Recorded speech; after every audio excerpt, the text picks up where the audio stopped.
എല്ലാവർക്കും ബ്രോസിൻ്റെ മറ്റൊരു വീഡിയോയ്ക്ക് സ്വാഗതം. സമാചാരം നമ്മളിന്ന് റിയാക്ട് ചെയ്യാൻ പോണത് കുബേര. ധനുഷ് നായകനെത്തുന്ന ഏറ്റവും പുതിയ ചിത്രമാണ്. സോ അതിൻ്റെ ട്രെയിലർ എന്തായാലും പുറത്തു വന്നിട്ട് കുറച്ച് ദിവസമായി. സോ നമുക്കതൊന്ന് ഇപ്പോൾ ഒന്ന് റിയാക്ട് ചെയ്ത് നോക്കാം. ഈ സിനിമയെ പറ്റി എനിക്ക് ഒരു എക്സ്പെക്റ്റേഷനും ഇല്ല, ഒന്നും അറിയില്ല. സോ ഫ്രഷ് ആയിട്ട് കാണുന്നതാണ്. അതുകൊണ്ട് ട്രെയിലർ നമുക്ക് എത്രത്തോളം സാറ്റിസ്ഫാക്ഷൻ തരും നോക്കാം. മലയാളം ട്രെയിലറാണ്. ഞാൻ വിചാരിച്ചു മലയാളം കാണാൻ, തമിഴ് മതിയായിരുന്നു. ഇപ്പോൾ എല്ലാത്തിനും തുടക്കത്തിൽ പരസ്യം ഉണ്ടല്ലോ. എന്തിനത് ഈ കോടി കോടി കോടി എന്ന് പറഞ്ഞാൽ എത്രയോ സാർ? ഓക്കെ, ഓയിൽ എന്നത് ഒരു സാധാരണ കാര്യമല്ല. നമ്മുടെ ദുൽഖറും തെലുങ്കിൽ പോയാണല്ലേ? ഇത് തെലുങ്കിലാണെന്ന് തോന്നുന്നു ഈ ഒരു മൂവി. ഈ നാട്ടിൽ പണവും പവറും ഉണ്ടെങ്കിലേ നിലനിൽപ്പുള്ളൂ. നീതിക്ക് ന്യായത്തിന് ഒരു വിലയില്ല. അതാണ് ചരിത്രം. ഏകദേശം അത് പറഞ്ഞു.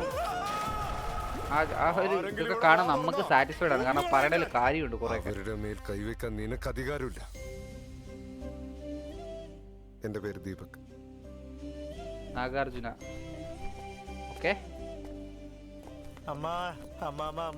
എന്തിനാ എന്റെ പുറകെ കൂടിയിരിക്കുന്നെ? നിങ്ങളല്ലാതെ വേറെ ആരും എനിക്കറിയില്ല മാഡം. നീ ചത്ത അത് നിനക്ക്, ഞാൻ ചത്ത എനിക്ക്. അയ്യോ, ചത്തുപോലെ മാഡം. ജീവിച്ചിരുന്നിട്ട് എന്ത് ചെയ്യാനാ? ജീവിക്കാൻ വേണ്ടി ജീവിക്കാലോ. നിന്നുണ്ടല്ലോ. നീ കണ്ടിരുന്നോ? പറയേ.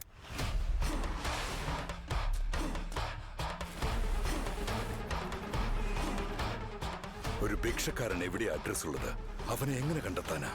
വെറും ഒരു ഭിക്ഷക്കാരൻ ഗവൺമെന്റിനെ തന്നെ അപകടത്തിലാക്കിയിരിക്കുന്നു. ഇങ്ങനെ ദയ കാണിക്കുന്നത് നല്ലതൊക്കെ തന്നെ. What's happening? ഇത് പതിയെ നിങ്ങളെ ഈ ലോകത്തിൽ നിന്നും ഇല്ലാതാക്കും. അതൊന്നുകൊണ്ട് മനസ്സിലാവുന്നില്ല കേട്ടോ.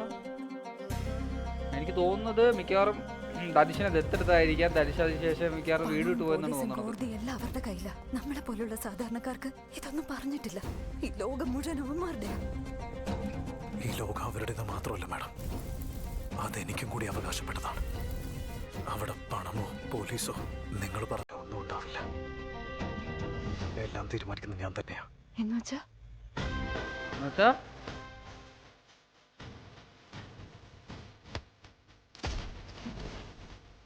ഫൈറ്റാ?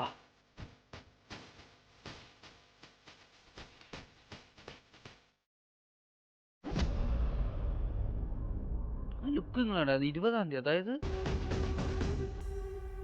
മറ്റന്നാള്. ഇന്ന് 18 ഇന്ന് എത്രാം തീയതി?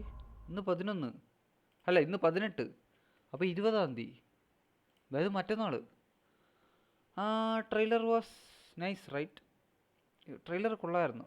ആസ് യൂഷ്വൽ സാധാ ട്രെയിലർ. നല്ല രസമുണ്ട്. ഇതിനെപ്പറ്റി എനിക്ക് എന്ത് പറയാനാണ്? എനിക്ക് ഇങ്ങനത്തെ ജേണർ ഓഫ് മൂവീസൊന്നും ഇപ്പോൾ ലക്കി ഭാസ്കർ തന്നെ ആ ഒരു സിനിമേൻ്റെ ട്രെയിലറും കാര്യങ്ങളും കണ്ടാൽ ഞാൻ അത്ര ഇമ്പ്രസീവ് ആവില്ല. കാരണം ഇങ്ങനത്തെ ജേണർ ഓഫ് മൂവീസൊന്നും എനിക്ക് വലിയ അട്രാക്റ്റ് ചെയ്യാറില്ല എന്നെ. ഈ ഒരു ട്രെയിലർ കൊള്ളാം. പക്ഷേ സിനിമ കാണുമ്പോൾ ഭയങ്കര സാറ്റിസ്ഫാക്ഷൻ. ലക്കി ഭാസ്കർ എൻ്റെ ഫേവറേറ്റ് മൂവിയാണ്. സോ എന്തായാലും ഒരു സിനിമ മിക്കവാറും അതിൻ്റെ ഒരു സ്ക്രീൻ പ്ലേയും കാര്യങ്ങളൊക്കെ മിക്കവാറും നല്ല രീതിയിൽ പോവുകയാണെങ്കിൽ നല്ലൊരു കിട്ടിയ സിനിമയ്ക്ക് എൻഗേജിങ് ആയിട്ട് പിടിച്ചിരുത്താൻ പറ്റിയുണ്ടല്ലോ.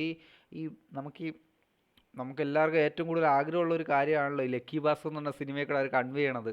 അല്ലെങ്കിൽ നമുക്ക് അങ്ങനെ ജീവിക്കണം എന്നുള്ളത്. പക്ഷെ അതൊക്കെ നമുക്ക് കാണുമ്പോൾ ഭയങ്കര സാറ്റിസ്ഫാക്ഷനാണ്. പക്ഷെ അതുപോലെ ഈ ഒരു സംഭവം വരികയാണെങ്കിൽ മേ ബി സൂപ്പർ പടമായിരിക്കാം. ഈ ട്രെയിലറും കാര്യങ്ങളും എനിക്ക് ഞാൻ എൻ്റെ തമിഴ് ട്രെയിലർ തന്നെ കണ്ടാൽ മതിയായിരുന്നു. എനിക്ക് ഈ മലയാളത്തിലൂടെ ഡബ് ചെയ്ത് വന്നപ്പോൾ ആക്ച്വലി അത്രയും കൂടെ സാറ്റിസ്ഫാക്ഷൻ കിട്ടിയിട്ടില്ല. മലയാളം ഡബ്ബിങ് ഒന്നും തമിഴ് കണ്ടാൽ മതി. എൻ്റെ ധനുഷിൻ്റെ വോയിസെങ്കിലും കേട്ട് ഇത്തിരി സാറ്റിസ്ഫാക്ഷൻ ആവായിരുന്നു. സോ എന്നാലും എനിക്ക് ട്രെയിലർ ഇഷ്ടപ്പെട്ടു, തിരക്കിട്ടില്ല. സോ നിങ്ങളെപ്പോഴും തീർച്ചയായിട്ടും കമൻറ്റ് ചെയ്യാൻ വേണ്ടി ഇഷ്ടപ്പെട്ടു. ലൈക്ക് ചെയ്ത് നിങ്ങൾ ഫ്രണ്ട്സ് എല്ലാവർക്കും ഷെയർ ചെയ്തിരിക്കുക. അപ്പോൾ ശരി, മറ്റു നല്ല വീഡിയോയിൽ കാണുന്നവരെ ബൈ.